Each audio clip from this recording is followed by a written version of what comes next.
Welcome back to Dista Digital. We talk about today's video games and the classics that inspire them. I'm Brett Clark. And I'm Matt Keaton, and this week we're asking if the little developers have a fighting chance against the giants of the gaming industry. Yes, and be sure to stay tuned for our save point where we talk about your comments and answer your questions. All right here on Dista Digital. So, Matt, I was inspired by the, Outriders, the new game that just came into beta, or that was released to the public. Is it Outriders? Yeah, I'm surprised it just popped out of the blue. I knew it's been coming down the pipeline for quite a while. I didn't know it was out so fast, and then all of a sudden yesterday you told me, hey, Outriders is out, and I'm like, huh? What? Yeah. All right.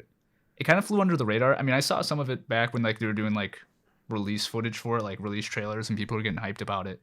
Mm-hmm. And the one thing that really brought up today's topic was the game is just okay. It's like a 2005 shooter, more or less, the control scheme and how it plays. And that's kind of the vibe I've been getting from not only people in the professional gaming review industry, but also our friends. They say it's fun, but it's just And have we reached a point where if a game's just or even if a game's good, is it good enough to dethrone something that's a gaming giant or something iconic like Call of Duty? I mean, as Call of Duty has gotten more and more stale, people keep on saying that's the same thing over and over and over, but yet people don't leave it, And when new projects like this come around, there's something about that's quite lukewarm. What prevents a game from, catching fire and becoming something that's really hot?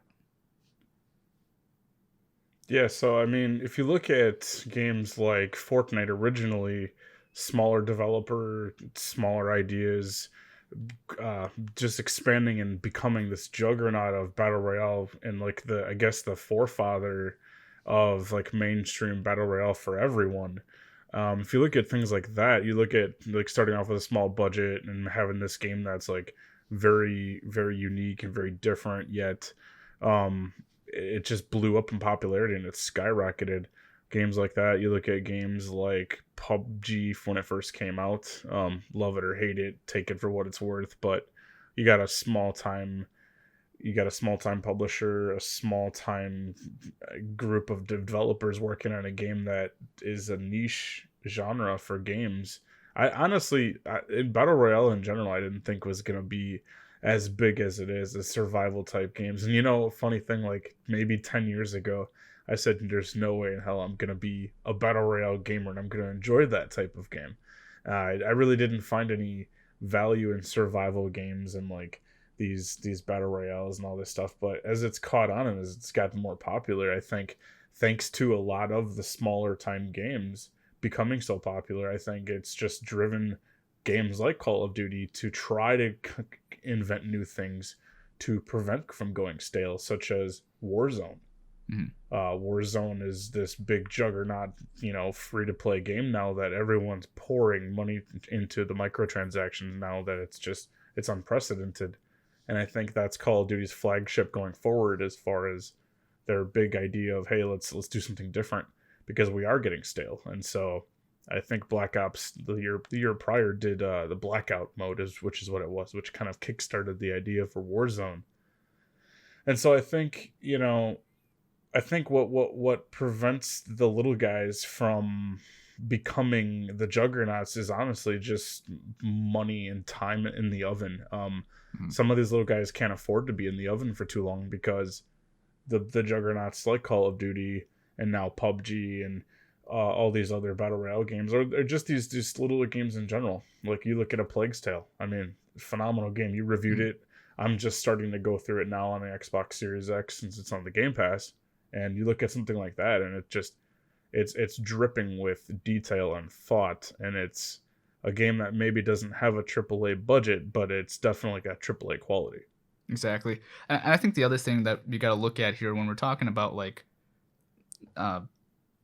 AAA games, or a developer, it's more about the budget of them. You get Kickstarter games like Shovel Knight, which is a fantastic game, critically acclaimed, community loved, and it was a Kickstarter game. It had a very low budget, very small dev team. That's what I think about when I think of really small dev teams. But in comparison to something like EA or Activision, those studios are massive compared to the people who do at Bluehole, for instance. They originally made the game Terra, and it was an MMO, an action MMO game, and it was super super different. Like it was an action based MMO instead of just a point and click. And that studio was relatively small, and that ended up becoming the studio that made PUBG. Now that studio is kind of big, like probably staff of 50 plus people, but relative to EA, where they've got a team of 10 guys dedicated to one animation in one cutscene, like you're talking the difference between like a high school team, which would be Shovel Knight, a college team, which still has great funding and still great resources, and then a professional team. That's really what you have to think about when we're talking about something like Outriders, where it is a pretty good studio. It's got a pretty good team, but the game that they release is just a standard. This is how a game should be. It's not bad, but it's not good. There's nothing really wrong with it to make it a bad game, but there's nothing that really makes it a good game. It's like here's a video game template, you know?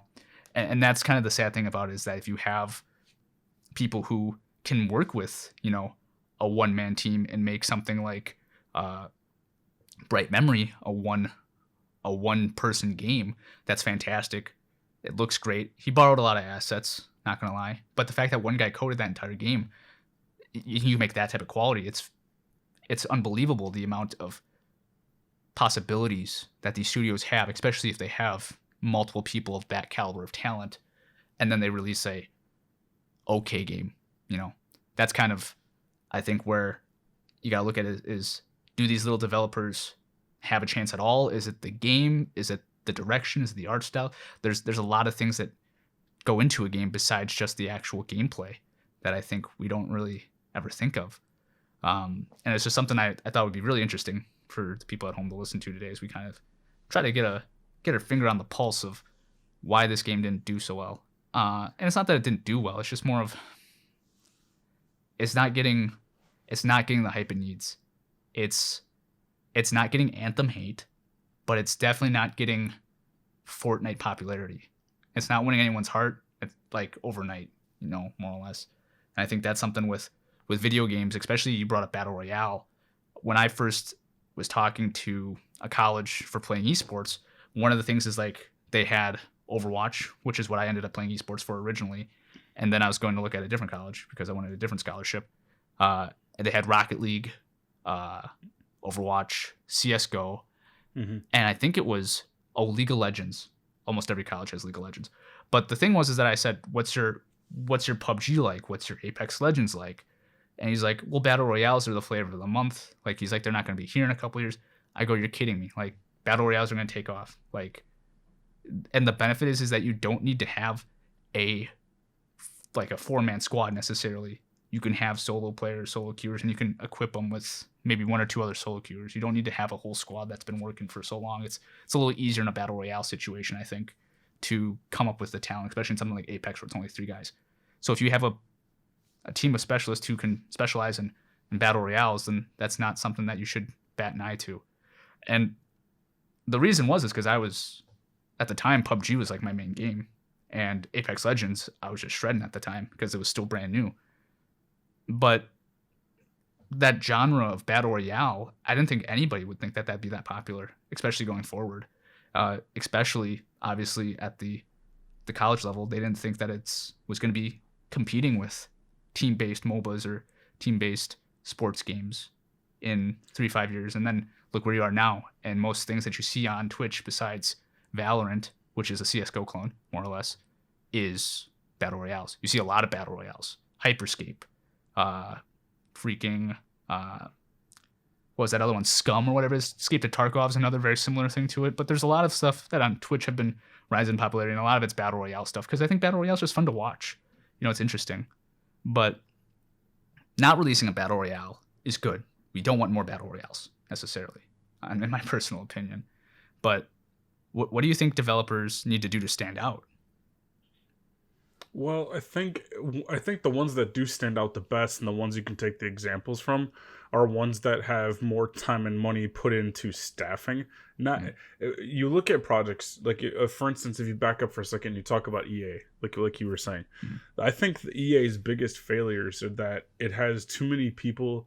When you use the term "too many cooks in the kitchen," I think it just has too many people on the project, and it's like Madden. There's a lot of people working on the game. They put out the same crap every year. It's complacency. I think when you have a smaller developer, you have less staff to pay.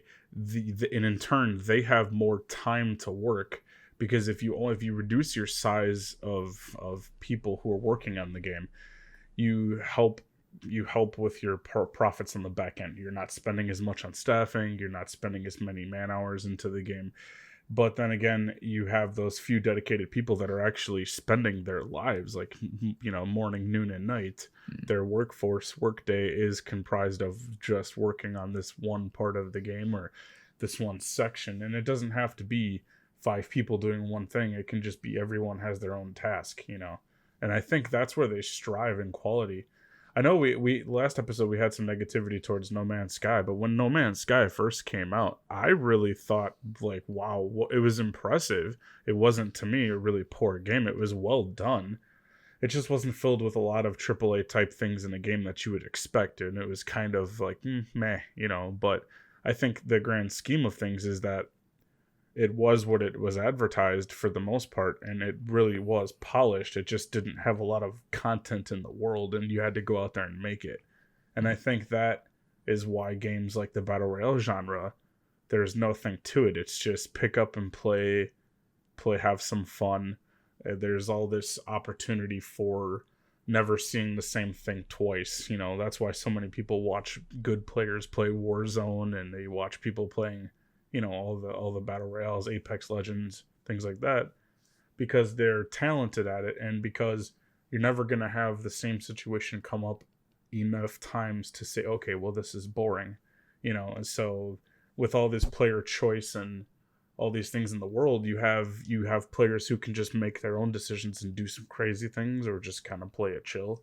Mm-hmm. And I mean, I find myself, I don't think of myself as an extremely entertaining streamer. I just stream to have fun and share with our friends. But when I'm playing, I'm kind of taking it at a slower pace, because that's how I play. Mm-hmm. I strategize behind the scenes while I'm playing to make better decisions on as I'm going along. And so I think it just depends on who it is. It depends on the game. It depends on what the fans are liking and enjoying. And yeah, you're right. I mean, Battle Royales, I never expected to take off like this, but I can see why they're so popular, and I think a lot of it has to do with the fact that they're just easy pick up and play. There's no saving involved. Mm-hmm, true. And our internet now in 2021 is so much more capable than it used to be. I mean, you can go years ago, you would have to go 30 or 40 minutes and your internet would cut out, and then you'd have to start all over again. But like now, it's like, the internet's much more capable, and it's so much more fast, and it's much more stable, and the always on connections are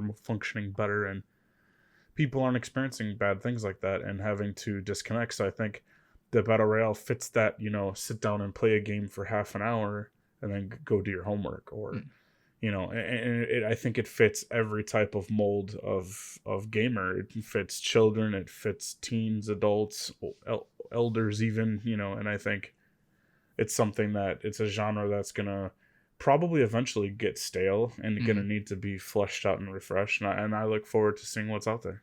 Yeah. Or what's to come. Yeah, I agree with you on that. The thing that I really feel like with some of these developers, let's take a look at like Naughty Dogs with Neil Druckmann. When they wrote it, he knew way ahead of time that he wanted a second game, and so he sat down with his writer. If you've ever listened to the the Last of Us 2 podcast, me and Kylie listened to it in the car. It was quite fascinating, the process in which they went through planning it ahead of time, how much planning and caring went into this title. And originally when I first played it, I'm like, I don't really like it. And the main reason I didn't really like it was because for me, I didn't feel like, okay, I'm going to say this, Last of Us 1 wasn't the best game I ever played. Like it was overhyped for me. So I came in with like it's a 8 out of 10, in my mind.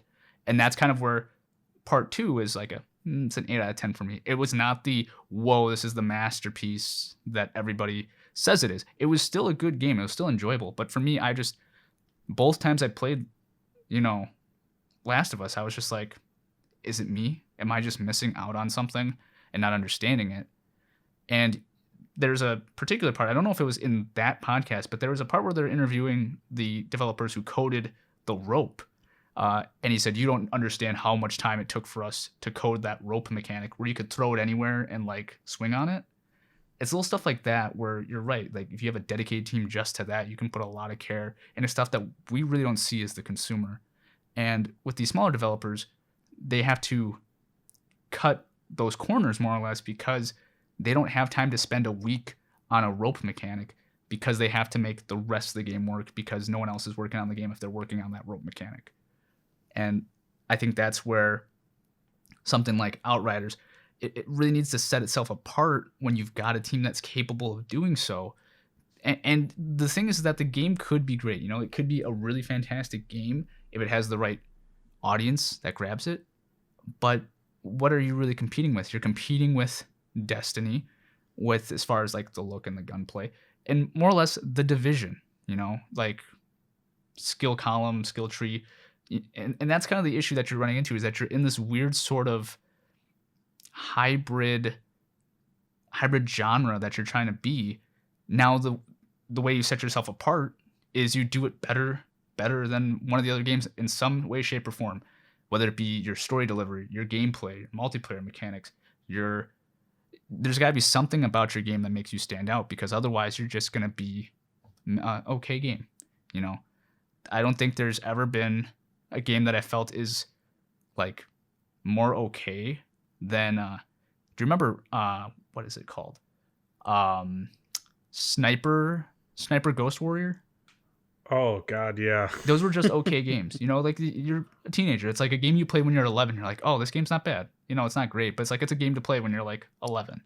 That's how I feel like it kind of was. Like it was one of those games I'd play. It didn't really stand out in that way, shape, or form to me.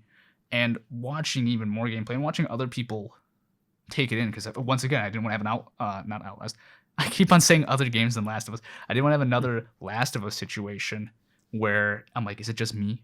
Am I just having such a high expectation for games? And I'm happy to see that it's not just me who thinks this. And it's just it's almost like the game had so much hype and so much marketing, which takes us back into last week when we were talking about marketing, and it just failed to meet expectations. But in reality, it didn't have that much marketing. It didn't really hype too much. It didn't overpromise. It delivered on its promises. It looks pretty much the same how it looked in the trailers. And the gameplay in the trailer looked just as clunky, in my personal opinion. So they didn't really lie to us, and they really didn't overhype it, and they really didn't market the crap out of it. It's just that they did a basic marketing campaign, and they delivered a basic game, I feel. I don't know. What do you think about that? Well, yeah, I think, I didn't get a chance to play Outriders. I definitely want to download the demo for it and give it a shot if I still can. But I think that the biggest problem, if you look at games like Lawbreakers, what they're going up against and what they're trying to compete against, I think, what was that game? There was this one game that had so much promise. It was from EA. It was a shooter. It was like an arena shooter. What'd you say? Anthem. No. Well, I could talk a bit length about that, but no, there was this other game that was a few years back that there was this huge upside to it. Man, I should have done my research for it. But yeah, maybe we'll talk about it in a future podcast. But there was a game that just completely was so overhyped it was ridiculous, and then when it came out, it lasted for a month, and then they just shut it down because there was just nothing to it. That is Lawbreakers. You might be thinking of. It could be. Okay, so funny thing about Lawbreakers, Kylie has a Lawbreakers hat. I think I've said this on the podcast, and I was just so blown away that there's even Lawbreakers merch. Loved the game. The game was fantastic. You know, I thought it had a lot of potential. Mm-hmm. Don't know what the heck happened to it. Probably just wasn't popular enough, you know, to be. Oh, you might be thinking of. No, that's an Epic Games thing or an Unreal Engine. I was thinking of Paragon, but that's on the Unreal Engine. But yeah, no, it was like right around, I want to say 2010. I'll look it up. I won't spend any more time trying to speculate it, but games that I feel that, you know, it's twofold. So the reason why little guys struggle is because they don't have enough of a budget or enough time to do the full spectrum before they release the game. You know, like you were saying about they have to cut corners. They have to make side cuts and shortcuts and cut corners in order to get a game out in a reasonable amount of time, when a developer that has more money can do that. But however, how they end up failing is, and you ever get a game, you ever play a game and you think, this game is so disconnected chapter to chapter, and it's like, who made this game? Hmm. Better yet, whose job was on the line? Who got fired by putting out this kind of crap? Yeah. And I've played way too many games where there's just this huge disconnect. Biggest one, and I'm going to be doing a series on this, even though the gameplay is very much fun. It's a really fun tactical shooter. Ghost Recon Breakpoint is one of those games where the story, you ask who wrote this, do they still have a job, and why is this campaign even exist, and what were they thinking? Hmm. It's like that, because it just feels so fragmented and half baked. And like Duke Nukem, when it finally came out all those years later, the 10-12 years later, and the game is just like so old and outdated, and the story made no sense. And it's things like that where the big developers fail because they have too much money, too many people changing things, no one really doing a good job at the top, quality controlling everything. And the other thing too is, you got to think about this too. Even if you're small or big, you're making a movie that's interactive. So in essence, to capture the audience, you're making a game. And a lot of people's significant others look at games as movies. And so you're making an interactive movie experience. And that takes a lot of work. And my hat's off to the gaming industry and the people who slave away and put their life into it, because I can only imagine how difficult it is making something that's movable, interactive, but it's like a movie.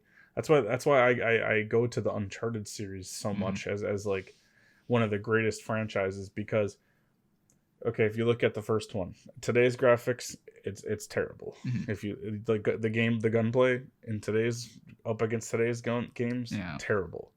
But it's the music, it's the soundtrack, and it's the voice acting, and it's the emotion that draws you into that poor pixelated bad gunplay game filled with this over the top Hollywood nonsensical stuff. And it's very charming. And that's how the Uncharted series was continuing until like Uncharted 3, they really upped their graphics and the length of their game and their ability to do things. And then they blew it out of the water with Uncharted 4. I sincerely hope that they come out with a new one. Like, I'm hoping for something in the future. I don't know. I like how they left it. Yeah. No spoilers. But I really hope that they can get a chance to expand on that with the next generation, because that's just one franchise that, you know, the fourth episode was like just one of the probably the most fun, best looking, most fun gameplay wise, and most just dramatic fun stories I think I've ever played. I think if I had to pick a game of like top 5 best games I've ever played, I would definitely put it there. Yeah, Uncharted. So I used to be a huge Tomb Raider fan, and playing Uncharted 1, 2, 3, I was like, okay, it blows Tomb Raider out of the water. Like, all the other Tomb Raiders can't compare to Uncharted, which is what a lot of people say Uncharted is the superior series. And then I played 4, and I'm like, that's it. That cemented it. 4 was fantastic, and you're right, that visual movie-like aspect of the game, there's something that you just can't take away from that. When you're playing a game, you just did a big action sequence, and then you're going into an emotional storytelling moment, but your characters look so real. You can see the dirt and the sweat on their face, and you can just tell the little particles in the air when something moves and there's dust. Those little things make you feel like you're watching a movie, that you're part of it, immerses you more. And that kind of goes into what Uncharted is. It has really good level design. It has very good set pieces. And that is something that Outriders didn't do a really good job of. They had very poor level design, and that's one of the biggest criticisms that it has, is the level design lacked luster.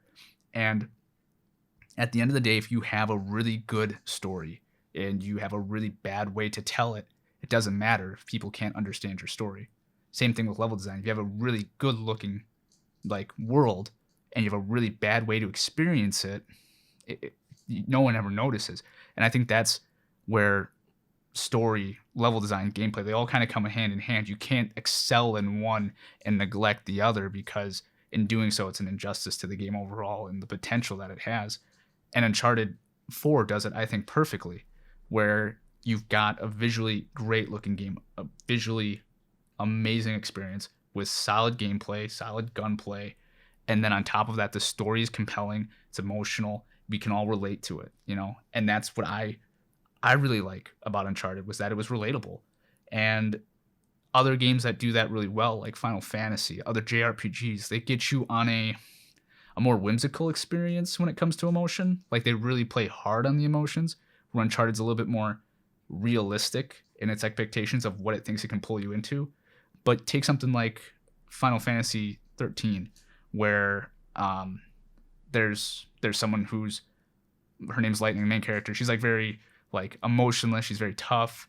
And as the game progresses, you start to see this kind of go away, and you see that she does have emotions and stuff like that. You know, the very stereotypical side of it.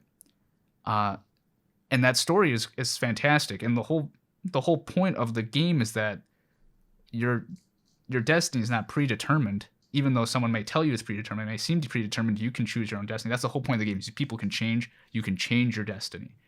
And it was lost in a linear story and linear gameplay. And as someone who loves Final Fantasy 13, I'll admit it, the game was kind of linear. But once again, it's a situation where if it didn't have that, it could have potentially been one of the best anthropologies Final Fantasy's had, in my personal opinion. But I'm very biased, I get that. But it's a very similar thing to level design, you know, the ability to tell the story delivery, and then the gameplay. You know, you have to have a balance, you know, where Battle Royales benefit is that they don't need story. You don't really need to have a background to it. But even PUBG and Apex Legends have a story for no reason, you know? And some people don't really know that, but like the whole point of PUBG is that like there's this crazy guy who has an island and he literally just likes people to die. That's like the whole point of the story. Like Player Unknown is like his name, and he just literally like brings people to like his death arena and lets them battle it out. And then the winner gets to like join him on the island, and then he takes all the winners from this island and puts them onto another island. That's like the story behind it. And you can find these CDs and stuff throughout the world. But at the end of the day, no one really cared about it. Everyone's just playing for the gameplay. And I think that that's something where games being released nowadays, they can't just be content with being okay in these three categories. They have to excel in one and be decent in the other two, or they have to be exponentially great in all of them and be a timeless classic, you know? Like that's I think the big thing is that I feel like games nowadays, the standard's set so high, you know? And do you think that's unfair? I think it is, because I think there's a lot of things that go into it. For one thing, I think the standards are set so high because you get these social media influencers who play the games and who, hey, we love to watch and play. We enjoy them. But they tend to either overhype or completely poop on something, and then that's that. I mean, these people have the influence to just take an entire group of people and say, okay, we don't like this game, and then everyone and I think that's kind of how it goes. It's popularity and unpopularity that both hinders and helps the experiences. And I think it is unfair, because I think the little guys just don't have a fighting chance at that point. I mean, if you look at like popularity swaying the vote, that's why so many games just kind of fall down, because it's like the games have to be perfect. They have to have 4K graphics. You have to have 60 frames per second. You have to have Call of Duty type gunplay mechanics in order to be interesting. And I mean, at the end of the day, if you break it all down, there's a lot of great games that we're discovering, even you're helping me discover every day, that are not made by huge $500 million budgets where, you know, the company makes $4 billion in microtransactions and sneezes at that's chump change in their pocket. I mean, so, you know, I just don't think they do have a fighting chance, and I don't think it's fair, because I think the expectation of the gamer today is that games have to have the best graphics, smooth, crisp 60 frames per second or higher gameplay, and they have to be cross-play compatible. You have to have a story, you have to have skins, you have to have a reason to keep coming back. And I think that's why the Battle Royale games are so popular, is because they hit most of those benchmarks for the most part. Fans are forgiving of ugly graphics to an extent. Fans are forgiving of the story mode going away to an extent. And Black Ops 4 was the biggest Call of Duty title with, I think they earned the most money because of the microtransactions. They didn't have a campaign. They just had zombies and the battle royale and multiplayer, and they survived and thrived. The biggest controversial move, ditching a campaign and opening up the world to the battle royale, that Call of Duty could hang with the big boys. And now I think they've set the standard where I don't think they're ever going to look back. And I think that the gamers now, the younger gamer generation, is expecting that higher level of quality. And I think, just like you said, it's unfair. And I don't think it's going to be easy for the little guys to survive in that. I think you're going to see quite a few games come and go, kind of, start off really popular and strong and kind of fade out into the sunset. One game that I'm thinking of in particular is Rogue Company. And it's a game that definitely does not have even an Apex Legends type budget. However, it has style, and it has character, and the characters are well crafted, and the gameplay is well. The level design is probably some of the best PvP level design I think I've ever seen. And so it's something like that that's now starting to finally get more popularity. I'm just waiting and wondering if it's going to be unfair for them, and if they're going to be the next victim and slide off into the sunset of obscurity. Yeah, I feel like with Rogue Company, like you're right, it does have some unique characteristics to it, and my time playing it's very, very limited, mainly just because I haven't put the time into it yet, unfortunately, and I plan to do so more. One of the things I do want to reiterate is that when we talk about this Outriders, it is a demo. It is supposed to just kind of be like a, hey, this is what the game, is about. It's kind of like it's like almost like a teaser. The issue is that it leans very heavily on DPS. So it's very one-sided as far as your builds go, like support and like defense builds are not a thing. Whereas like in a game like The Division, that's a game where, very similar to Destiny, you can have different builds based on your character. In Division 1, if you had a higher health and lower DPS, but like better tech skills, you could out-survive someone shooting you who had super high DPS, and because they can't heal, you might do less damage, but you'll kill them. You'll beat them in that firefight because you heal more than they do damage to you, which is ridiculous. So there's things like that open up. If you have a really good high tech and a very good high med skill, you can have super low health, or not super low health. Yeah, make medium-sized health and super low damage, and still kill a guy who's got like max health bar, max DPS. Whereas in Outriders, it's kind of one-sided, and they've got time to change it up. Obviously, it's early access for it. But right now, it just really focuses heavily on, I'm going to do as much damage as I can. And that's, you have these options to do all this other stuff, but it really doesn't matter at the end of the day because you need to do this in order to progress. And the other thing is that it really didn't show anything towards like the end game. Like Destiny, for instance, does a really good job of this. They give you, let's say, 12 quests to do. And you do those 12 quests so you can grind to the raid. Yada, yada. And you go from the raid to the next raid, and you have like another story quests, all this stuff, and then you can go to Crucible and you can do all this other stuff.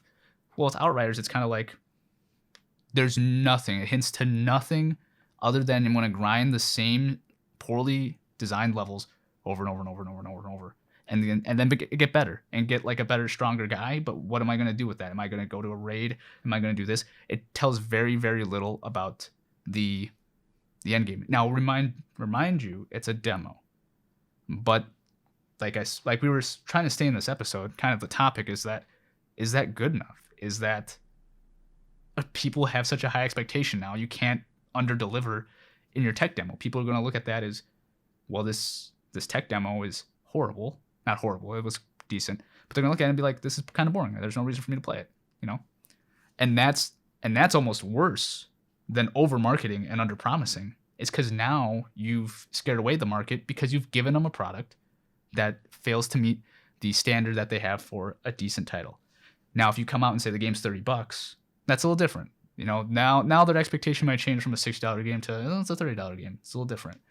But the taste in people's mouths right now, and from what people have gathered from the demo is the game is, what is it? Like, people still don't understand it, and that's something where you're kind of losing it. Like, you got to be more than just okay.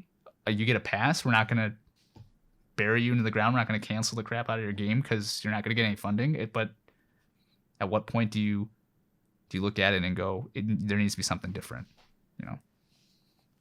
Yeah, and I mean that's why I try to stay away from a lot of the social media influencers, because what one person's playing may look fun to play, but then when you actually go to play it yourself, you install it on your hard drive or console and you go to play it on your PC or your console, and you're like, sometimes it can just be disjointing and it's not the same experience because you maybe don't have the best hardware, or maybe they're playing a different version of it that you're not, and it's the typical thing of it sucks on console but it's great on PC.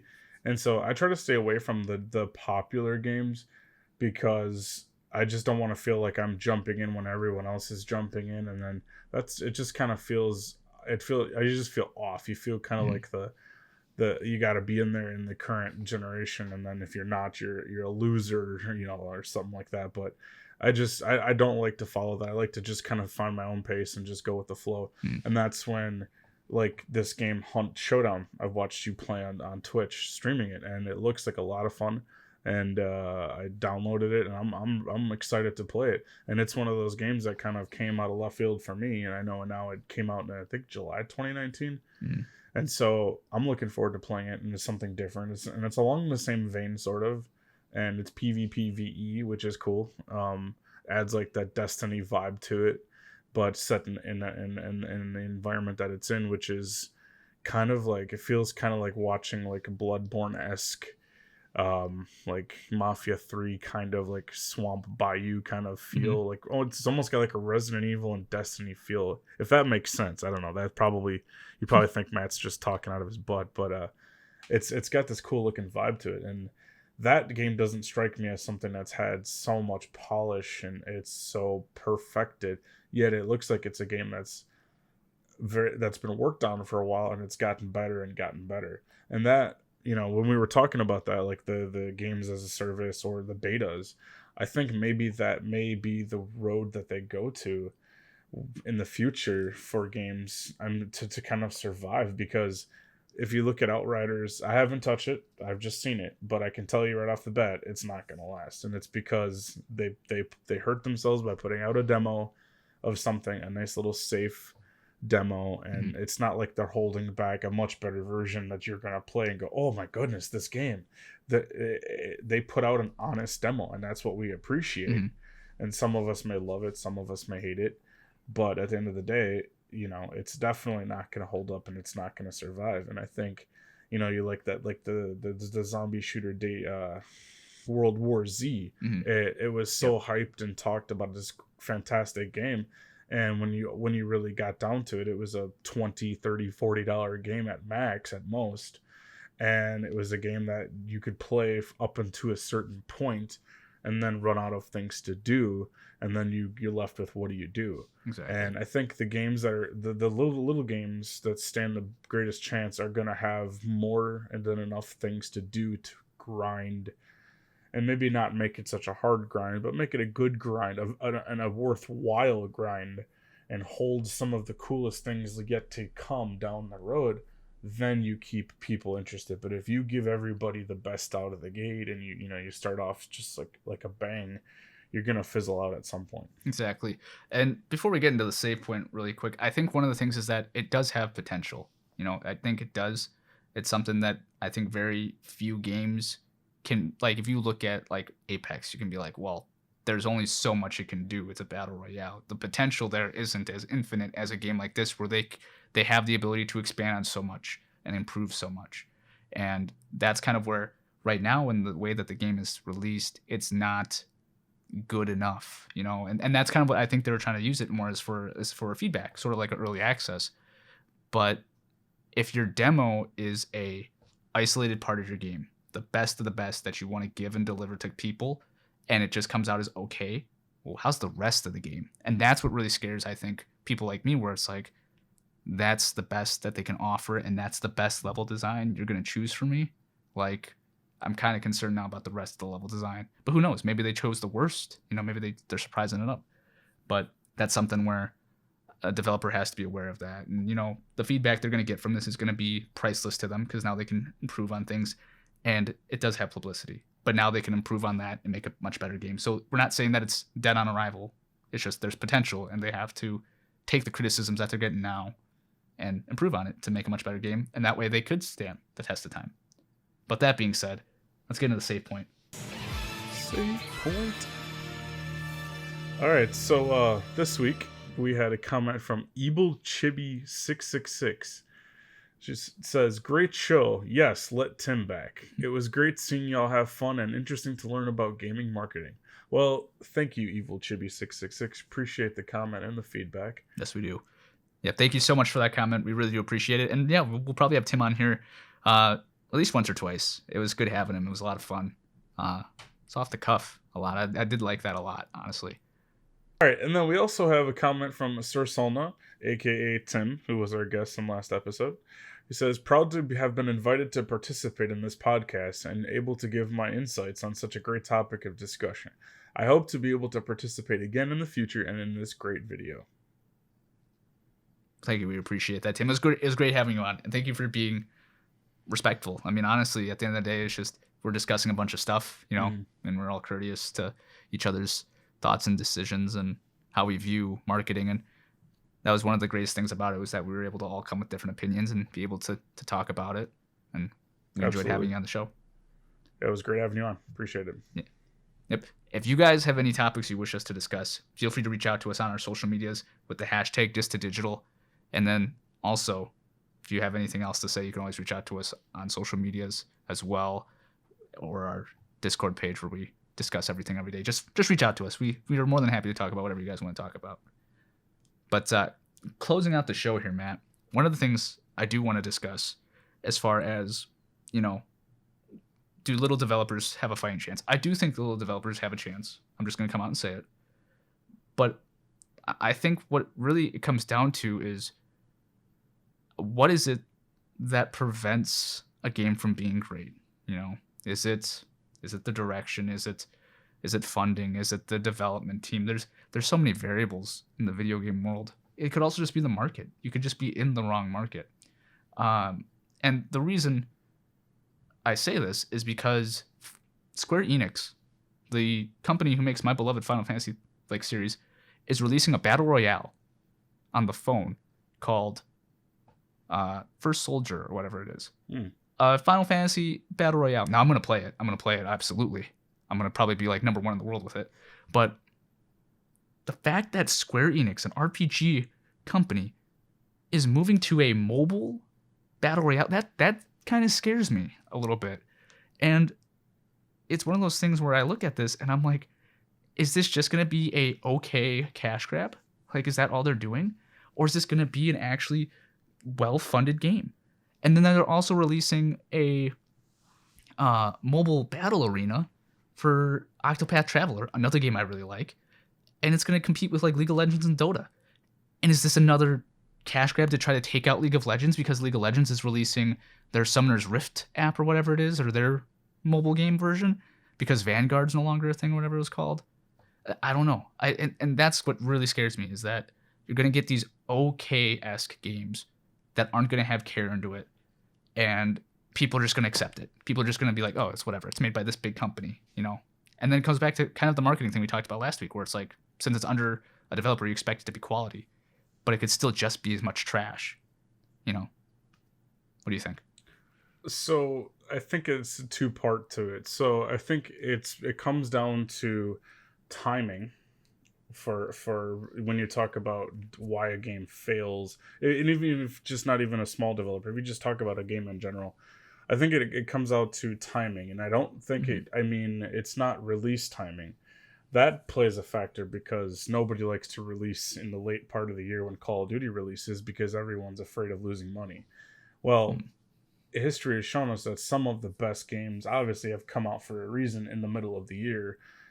May, June, July, that time frame has housed some of the best, greatest third-party titles from Sony, and that's back because when they decided to do that, they were going up against Call of Duty. Now, Call of Duty was always habitually backed by Microsoft, and Microsoft was the first party contract right to put their DLC out first and to have more content sooner than the PlayStation.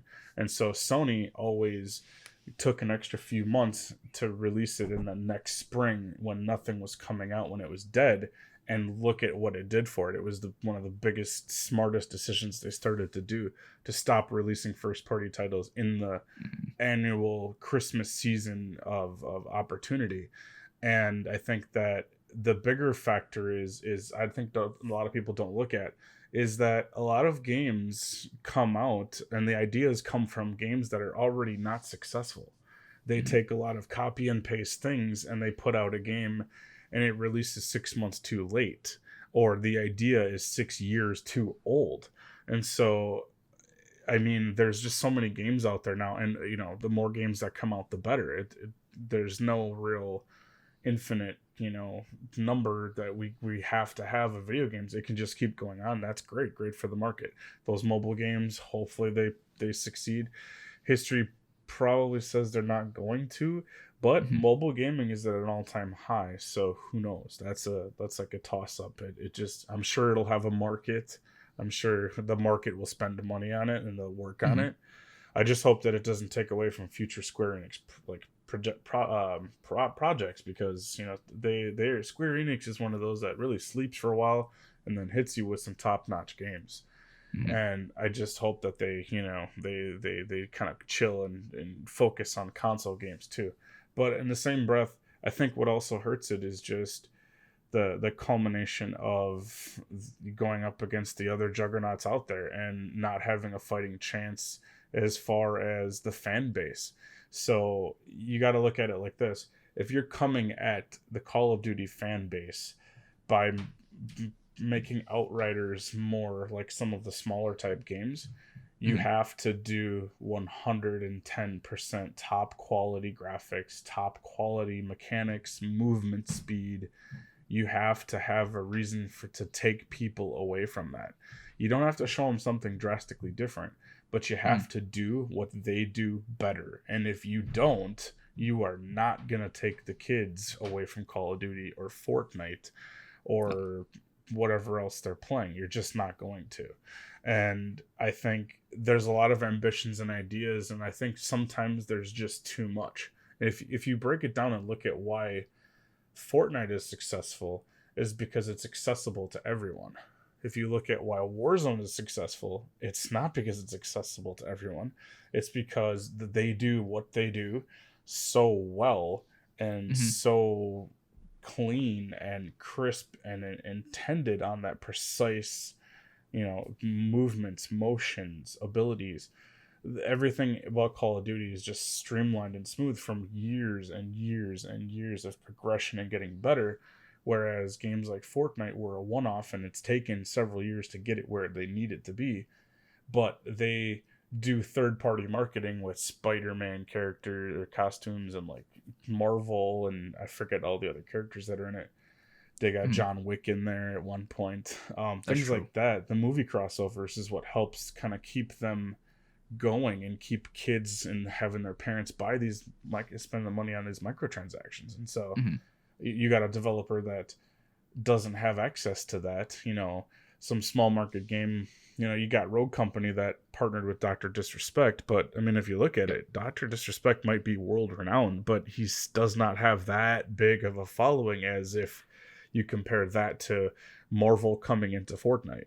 True. So, you know, Dr. Disrespect having his own skin on a character, I think personally they should have given him his own character, but that's just that's splitting hairs. But you know, it just depends. They don't have that reach to go get that celebrity to be the face of their game. And I think that's one of the reasons why Cyberpunk pulled Keanu Reeves out of left field and nobody saw it coming. Nobody knew that was coming down the pipeline. And I think because they knew they were struggling to have their identity, they decided to go in a certain direction and spend that money and bring in that celebrity who would now be the face of the game because they were confused. They had one face, they changed it. made another face, it was not received well. So they decided to go out and get a face of the franchise and put him in commercials, put him on stage, and, do all that stuff and spend all that money in order to get fans to the game. And I think that's where some of the biggest disappointments come from, is marketing will blow things out of the water. The hype train will come on and go down the tracks, but at the end of the day, what are you left with?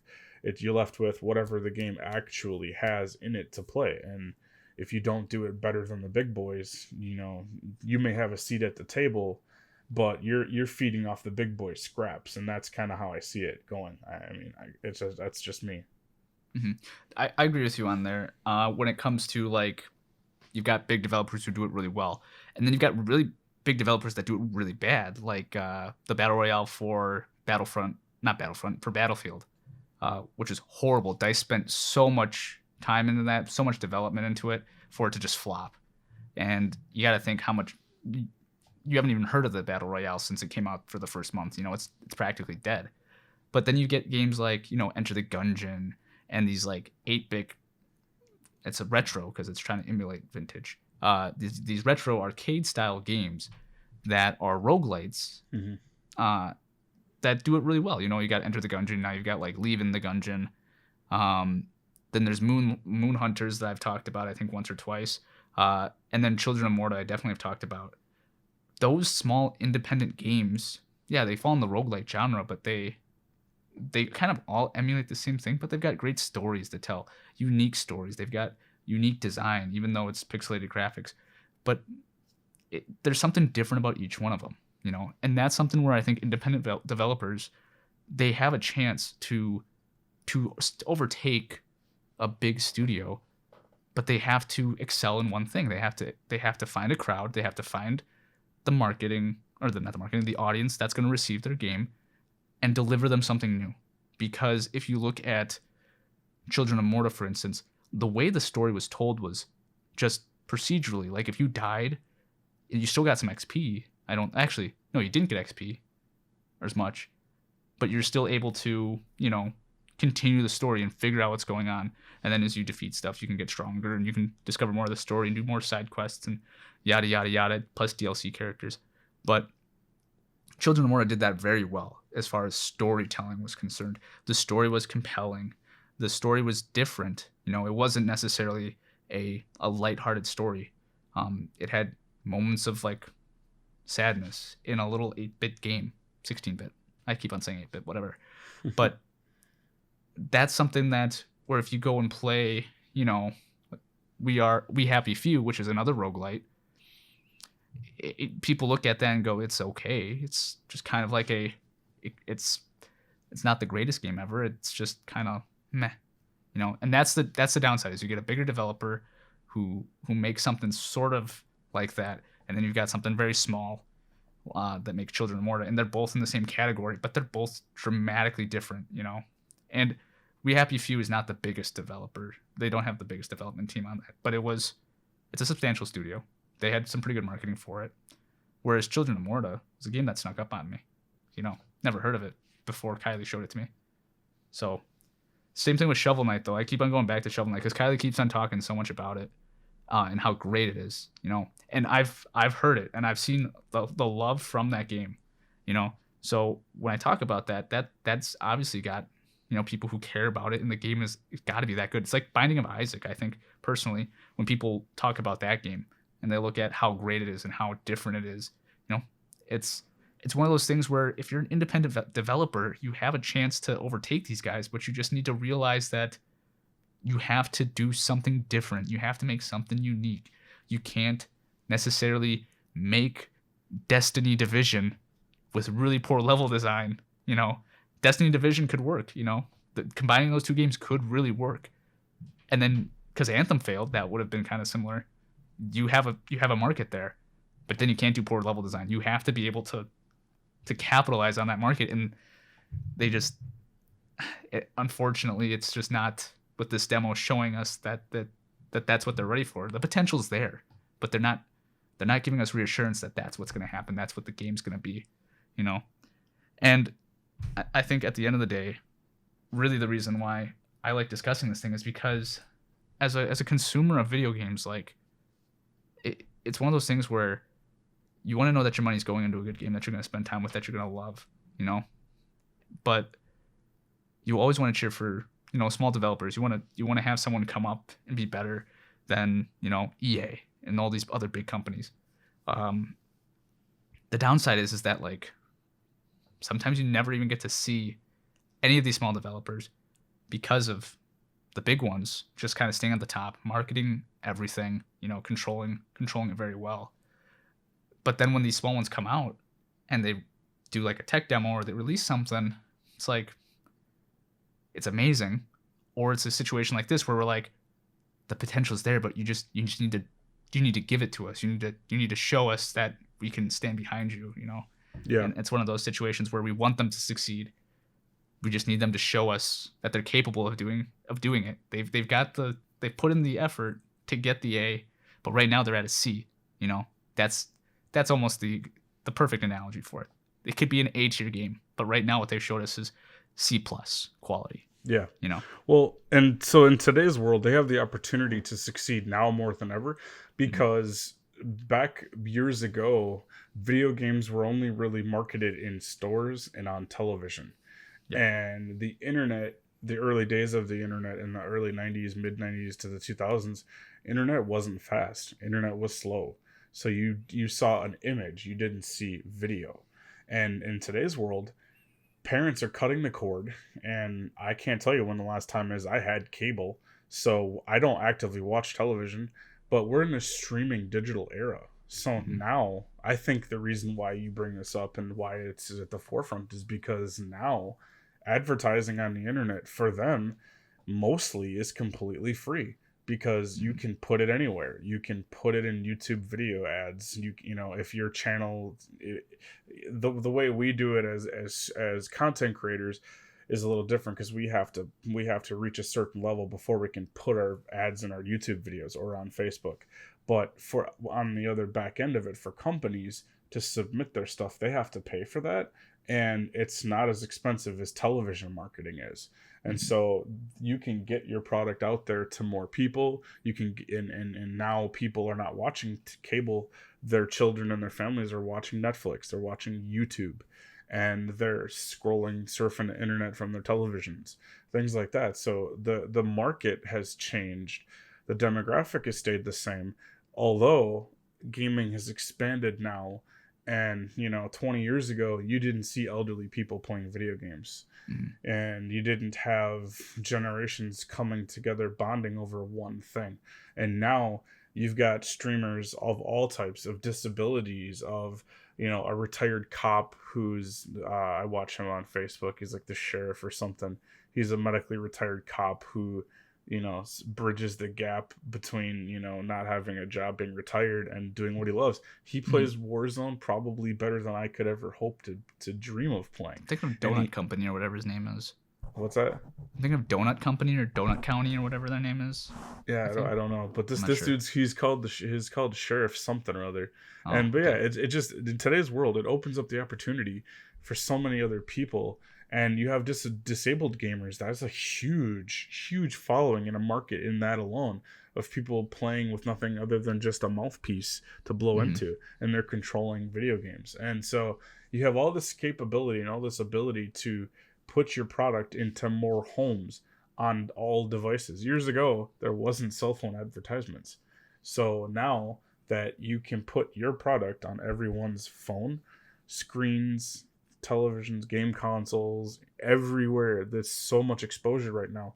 The worst thing you want to do is to put out a half-baked product, because now more than ever, your half-baked product, your poor quality put together game, is going to be on a world front stage, and it's going to fail instantly. And that's usually what happens, is it takes 1 or 2 weeks of, oh, this is new. Oh, this, by the time you are a week late getting into it, you can just look on YouTube and see how bad or good the game already is. And then someone has already made a decision for you. You don't want to play the game. And I think that's part of the problem too, is that there's just so much exposure. If you're not even, it's like for us content creators, if you don't have the 4K or 8K cameras, and you don't have, you know, Exactly. all the glitz and glamour on your production, and you don't have the best of the best, you don't stand a chance against the big guys unless you have personal growth, Hmm. and you're able to do this full time, and you're able to go spend money on marketing and capture a bigger audience and grow like that. Let's face it, it's not free. It takes money, and a lot of people don't know that. And so the thing of it is just, it can, you can grow overnight by word of mouth, but it's very difficult to do that, and it takes money for advertising. It takes a lot of money and time and effort. And so when you put out a product that someone who sits at home and plays video games and makes a living, and someone doesn't like it, and someone has the market share reach to reach 5 to 10 million viewers, your product better be top notch or you're not going to stand a chance. And so I think that also is why it's unfair for these guys, because there's so much exposure now. They can jump out, put out a demo and fall flat, or they can put out a demo, jump and go sky high.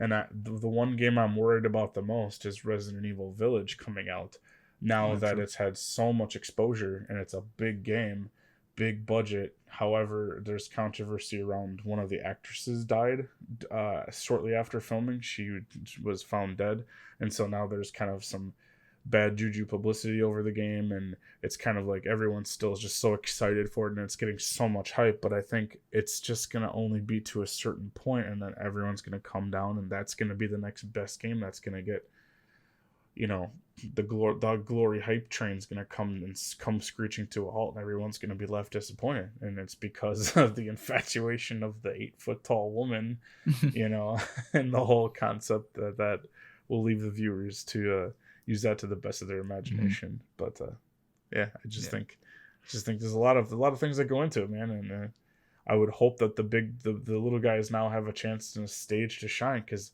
it's there. They just have to step it up and prove. And I would love to see somebody topple Fortnite, Call of Duty. I would love, and I would jump on as a consumer to somebody who could topple them and put out a better product at the same time. I think that would be awesome to see. Yeah. And normally I'm criticized for like being a guy who doesn't, I'm like kind of like a guy who doesn't like what's popular. You know, people are like, "Oh, you just don't like it because because it's popular." I kind of am like, "Well, no, I don't mind the fact that it's popular. I just mind the fact that we can't overlook its flaws, you know?" Mhm. And so being critical to things that are good, it just means that you want improvement, you want something even better. And that's not wrong. That's not something that we should look bad upon. Like, because I just want every video game to be the best that they can be, because then it's a better experience for us as consumers. One thing I will say that is kind of something that I go off of more or less is these reviews. I feel like at the end of the day, when you read a review, you know, you got to take into consideration who you're reading it from and then look at others' opinions. Same thing with the news. Same thing with if you're listening to This to Digital and you don't like our opinion, don't necessarily be like, "Oh, This to Digital, I'm never listening to them again." Just look at it as that's our opinion, and our opinion might be different than someone else's, you know. And the reason why that's good is because then you get different perspectives and you get to grow your opinion, or you get to fortify your opinion on something else, or you Mhm. are made aware of possible like weaknesses in your argument of why that game's so good or why that game's not so good. You know, it just allows you to build upon your argument and choose an opinion for yourself. When you look at a game though and you get a review, if the game is 3 out of 5, does that make a difference to you whether it's 3 out of 5 versus 4 out of 5? It used to. It used to. I used to follow the hype train and be like, "Oh, well, if it's not 5 or 4 star or 5 star, it's not for me." It would make me weary of making a purchase. It would make me actually go and look at gameplay of it and make sure 100% that it would be a game that I'd be wanting to purchase. And here's one to flip to you. If you get a bad review of a game, it's publicly bad, 1 2 stars out of 5, or 2, or 3 or 5 out of 10, does that hinder you from making a purchase? Does that stop you from wanting to play it? Yes. And the reason is because let's take Cyberpunk for instance. Cyberpunk, you were pretty rose-colored glasses on it when it first I came out. was. Yeah. And I told and people were like looking at it, it's like a 7 out of 10, and I'm like, it's a 7 out of 10 game, it's an 8 out of 10 game, you know. And I still say that to this day. It's getting better, but it's still 8 out of 10 game. experience for me, day one was 6 out of 10. We told you that on the podcast that I Mm-hmm. thought the day one launch was horrible, but I still enjoyed the game. But that number does affect me as far as a purchasing decision goes, because let's take a game like, what's a game that's got a 7 out of 10 recently? I can't even think of a game that I've bought recently that's been a 7 out of 10. Oh, Super Monkey Ball for the Nintendo Switch was like 6 out of 10. And it's like, it's very limited. It's a remake or blah, blah, blah, blah, blah, blah. And I'm looking at this. I'm like, okay, that can't be true. Play the game, and like, everything's unlocked for multiplayer. There's like 8 modes you can play in multiplayer. I'm like, this is freaking Monkey Ball on the Nintendo Switch. I should have like 16 mini games at least, And that's one of the things where I'm like, okay, I got warned. I should have been smart and not purchased the game. But for me, yeah, that number makes a big difference, because obviously when it's something like IGN or GameSpot and it's out of 10 and it's at 7 or higher is a good game. How good of a game is it past 7 out of 10? Doesn't really matter to me, because at least it's a game worth buying. Where if it's below 7, then I'm kind of skeptical, and I'm like, yeah, it's not really even worth my time. But after that initial 7 out of 10, we're fine. But when it comes to out of 5, that 3 out of 5, that's kind of the gray area. The 3 to 4 out of 5 for me is a big difference, because a 4 out of 5 game, I almost have no hesitation if I'm interested. 5 out of 5, no hesitation at all. But here's the reason I bring it up, is because right now if you Google Outriders review, it's a 3.9 out of 5. But that first number you see is a 3. So subconsciously, you look at it 3 out of 5. That's the first number you see. That, I think personally, that's gonna hurt it in the long run. I think if you really liked it, you should up it to a 4. You really want to have at least a 4 out of 5 if you're trying to get something to have hype behind it. Because right now, 3.9 out of 5 isn't bad at all. It's almost a 4. But the fact that 3 number is still there, it's a little bitter taste. It's like, you got to cover it up. You got to somehow get to the 4 in order to give yourself better odds, I feel. Because the first things people look is, oh, it's a 3. And then they don't even look at the decimal sometimes and go right to 5. It's got the first number as a 3. It doesn't really matter how much of a 3 it is. It's still a 3. It's not good enough to be a 4. And that's kind of what I was wondering was, do you think that if this 3.9 eventually drops to like a 3.6 or like a 3.4, is that gonna tell you whether or not the game's being well received or not? Or do you think that at the end of the day, that number doesn't really matter? I think it just depends on the consumer. Reviews in general can completely change someone's idea of a purchase, or sometimes it can make me buy a game for spite of the review and say, oh, I'm going to play this game and I'm going to be an influencer. I'm going to put this out there that this game is not that bad. And honestly, I kind of want to do that with Cyberpunk, because I think a lot of people miss the whole point of the game, and there's so much negativity of this could have been. And in my job and in my personal life, I try to be positive. And yeah, I can get down sometimes like everybody else, but overwhelmingly I try to be the guy that makes people look at other perspective and look at the other side and be positive about it. And I have had people fall down on hard times, and I've tried to help build them back up with it. And so the positive side of it is that there's always opportunity for growth. There's always opportunity for games to get better. There's always opportunity for things to be better, and for games to beat your expectations versus the review. And I can't tell you how many times, and I'm serious, how many times that IGN or GameSpot put out a review of 5 out of 10 or 4 out of 10, and I've played the game and I've absolutely loved it. And it just all depends upon the individual person. I don't think reviews make a much impact in today's world, because I think people, and more specifically the written reviews, don't make as much of an impact anymore, because everyone's watching videos now. And so I think that the biggest influence of that is a video gameplay of it, actually seeing someone play it to see how it plays and what they think of it, and then boom, it's an easy purchase. For me, I could play any kind of lousy, crappy game there is, as long as it's got something. If it's a bad game and you have friends, it's an instant decent game. because of the fact that you can have so much fun with your friends laughing at how bad it is. Like me and you playing 7 Days to Die, Wow. you laughing at the potato graphics on the PlayStation, but me secretly enjoying having one of my most memorable experiences because it was just so bad, we both laughed at it so hard and had a good time. And so, it all just depends. There's too many variables out there to say whether a review is fair or not, or people's opinions matter or not, or will it sway you one way or another.